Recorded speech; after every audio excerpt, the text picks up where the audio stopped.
Hi guys, we're going to talk about chapter 18, and this chapter is going to cover how leaders and managers create a motivating climate.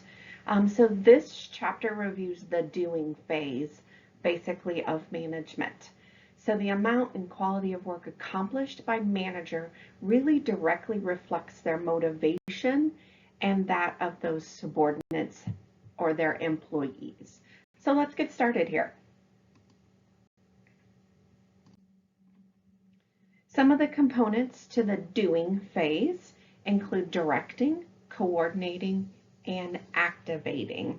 So this may include creating a motivating climate, establishing organizational communication, managing conflict, which we will talk about at some point in this course, facilitating collaboration, right? If we're collaborating together, we're working together, it's going to build motivation.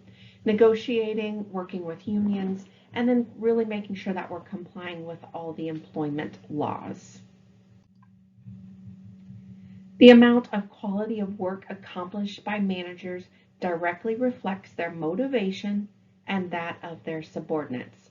Motivation may be defined as the force within the individual that influences or directs behavior.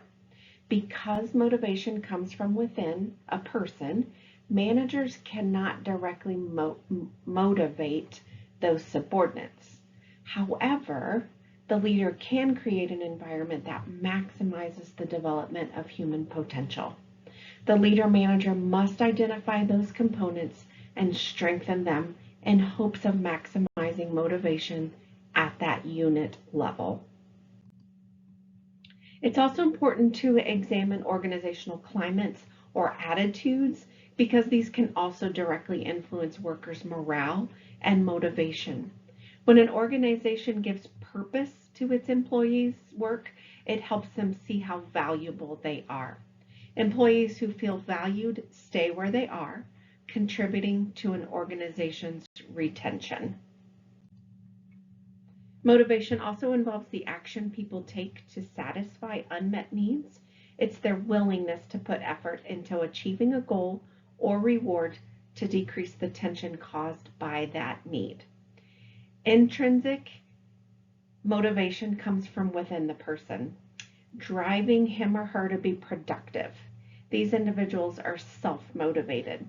That doesn't mean that others can't influence the individual's intrinsic motivation. In fact, it can be and often is impacted by others. Think about your parents, think about your peers, think about your culture, right? That background can definitely play a part through that intrinsic motivation. When we talk about extrinsic motivation, this really occurs when individuals are motivated to perform a behavior or engage in an activity to earn a reward or to try to avoid punishment. It is unrealistic to assume that all workers have an adequate level of intrinsic motivation to meet organizational goals, so the climate must stimulate both extrinsic and intrinsic drives. Because motivation is so complex, the leader faces tremendous challenges in accurately identifying individual and collective motivators. So I think as leaders, you just need to be thinking about what is driving your peers, your coworkers, as leader managers, your subordinates, right? Are they intrinsically motivated? If they are, great. Or are they extrinsically motivated? And if that is true, then we need to figure out how can we motivate them. So when we think back to chapter 2, we were introduced to some traditional management philosophy as a means to predict productivity. In this chapter, we're going to talk more about motivational theories. High productivity typically means greater monetary incentives for the worker, and workers are viewed as being motivated primarily by economic factors, right? We've shifted some of this philosophy to focus on human element and worker satisfaction needs as a factor in productivity. So this slide is going to really walk us through the motivational theorists in human relations era. So Maslow, that should be a very familiar name for you, right? Hierarchy of needs. We talked a little bit about Skinner when we were in mental health, operant conditioning, behavior modifications. Herzberg, Vroom, McClellan, Gellerman, and McGregor are all motivational theorists, and we're going to look at each of these a little bit closer here. So Abraham Maslow is that leading figure in a traditional humanistic psychology. We should all be really familiar with his hierarchy of needs that really suggested that people are motivated to satisfy certain needs, ranging from those basic survival needs, right, that bottom part of the triangle, to very complex psychological needs as we move up that triangle. People seek a higher need only when the lower needs have been met, though. And I think you can recall that, right? We got to start at the bottom and meet those as we move up the triangle. Maslow's hierarchy of needs is depicted in this figure. Again, this should look very familiar for you. He believed that people are born with a desire to self-actualize, meaning an individual maximizes their potential, doing the best that they can or capable of. Self-actualization is detailed and complex. Characteristics of self-actualization individuals you can see are listed on the slide. Because of Maslow's work, managers began to realize that people are complex beings. And rather than just being motivated by economics, there are many needs motivating them all at one time. So some contemporary theorists have questioned the validity of Maslow's, suggesting that limited empirical research has been done to support the rankings in that hierarchy, and that these needs even occur in a hierarchical order. Examples exist where individuals appear to be self-actualized when indeed many of their basic needs haven't been met.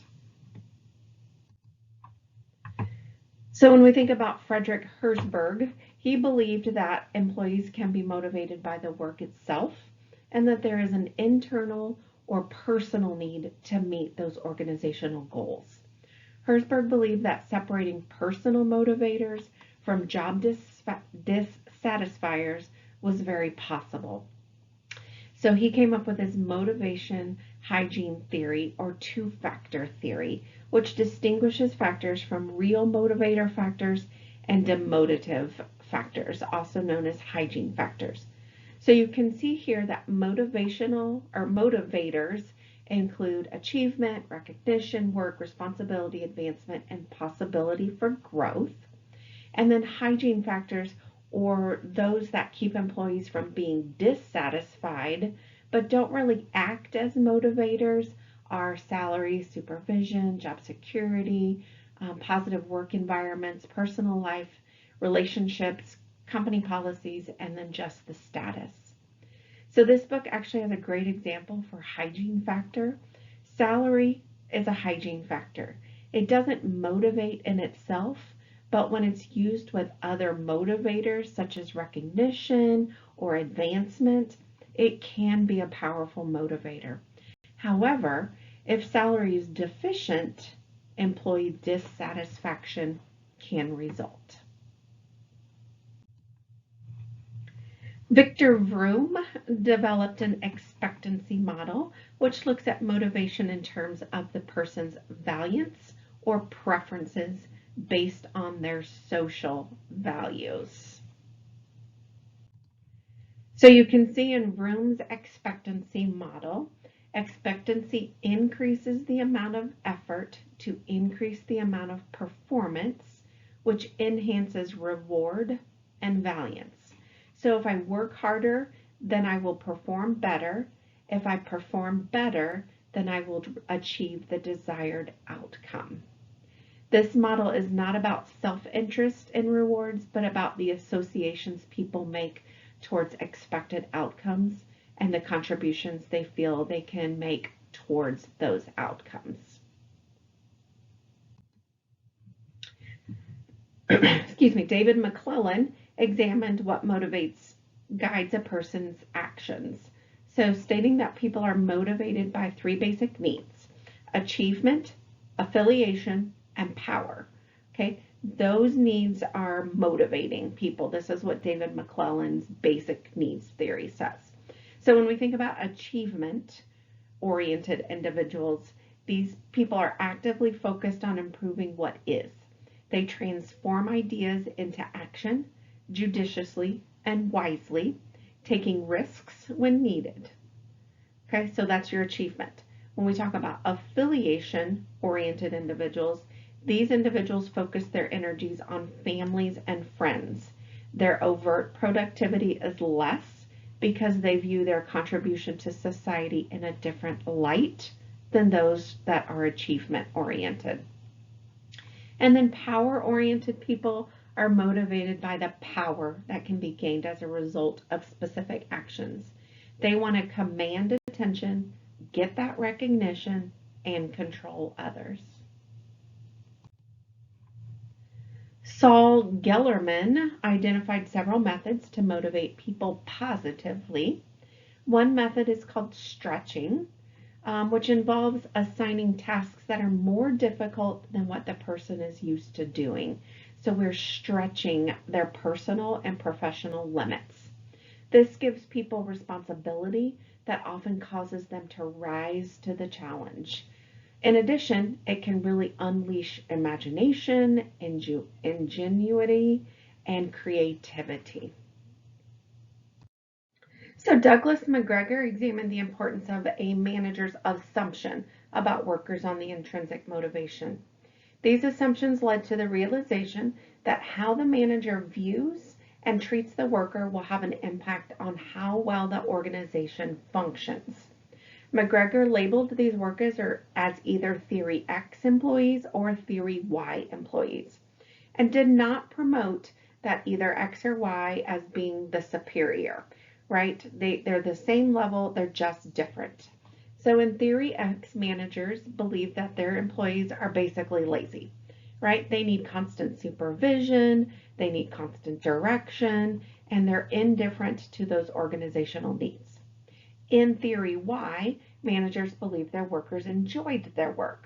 They were self-motivated, they were willing to work hard to meet personal and organizational goals. Theory Y is not a better management style than Theory X. The style which is best depends on the variables inherent in any given situation.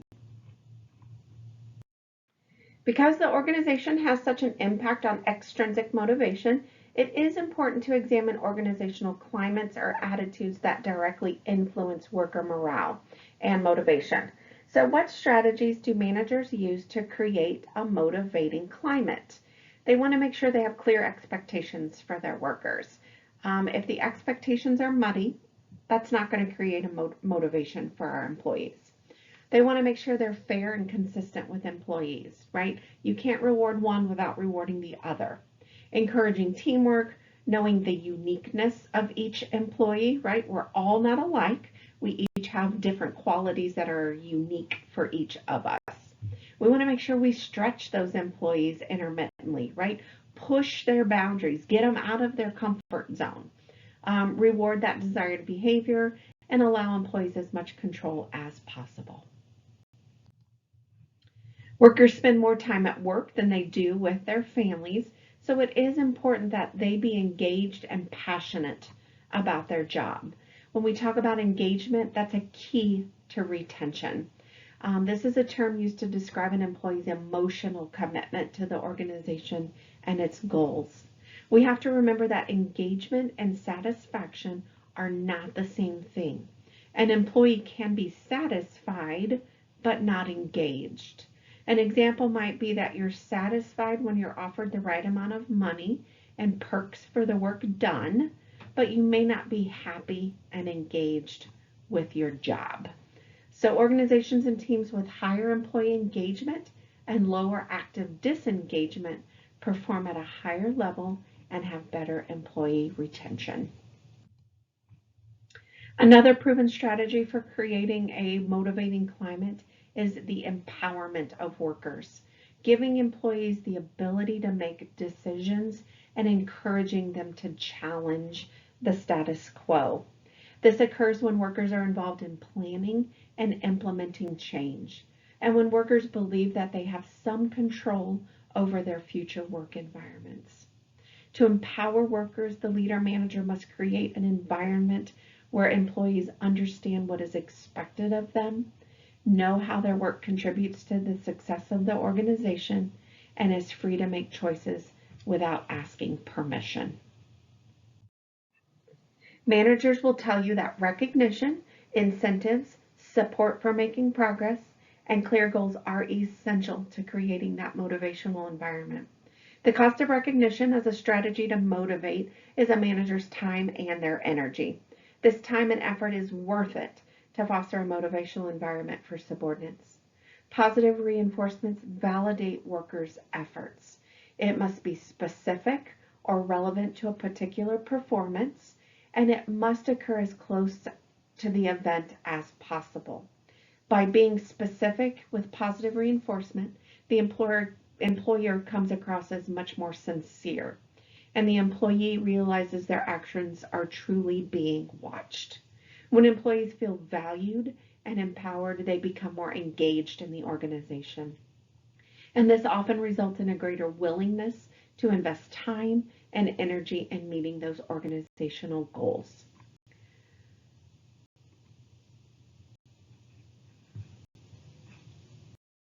So let's look a little bit at incentives. So organizations must be cognizant of the need to offer incentives at a level where employees value them. This requires that the organization and its managers understand employees' collective values and devise a reward system that is consistent with that value system. There appears to be perceived threshold beyond which increasing reward incentives results in really no additional meaning or weight in terms of productivity. In fact, offering excessive rewards can lead to a decrease in intrinsic motivation. Extrinsic motivation that interferes with intrinsic motivation is known as over-justification effect. So I think if you can think about a time when you were receiving reward incentives beyond what really meant anything to you, it didn't really help, right? It didn't help you feel motivated to be productive. Incentive rewards can also be complicated and viewed as a competition. If the reward lacks consistency, morale will be lowered. So remember, rewarding one person's behavior and not the behavior of another who really has accomplished the similar task at a similar level is going to promote jealousy and can be demotivative. All employees should be recognized for meeting all of those milestones. The success, of a motivational strategy is measured by the increased productivity and benefit to the organization and by the growth in the person, which motivates them to accomplish again. Because motivation is so complex, the leader faces tremendous challenges. We've talked a little bit about that, in accurately identifying individual and collective motivators. If positive reinforcement and rewards are to be used as motivational strategies, rewards must represent a genuine accomplishment. So what does the relationship look like between the employee and their supervisor? This interpersonal relationship is critical to employees' motivational levels, right? I think if you can think back on being an employee and your supervisor, if you had a good connection, right, you were motivated. If you didn't, you weren't. So feeling valued, being treated fairly, receiving feedback and direction, having a working relationship is really based on mutual respect, and that really predicts a strong employee engagement. Management and leaders should practice self-care to create that motivating climate by being positive and enthusiastic role models. In order to motivate others, internal motivation must occur, and the only way to have internal motivation is to perform self-care. A burned out, tired manager will develop a lethargic and demotivative staff. In contrast, positive attitudes are infectious, and managers must show that their own positive attitude to demonstrate to employees that their work is joy in work. Sorry. And that concludes chapter 18 on the motivation climate. If you have any questions, you can shoot me an email or we can chat about it in class. Thanks, guys.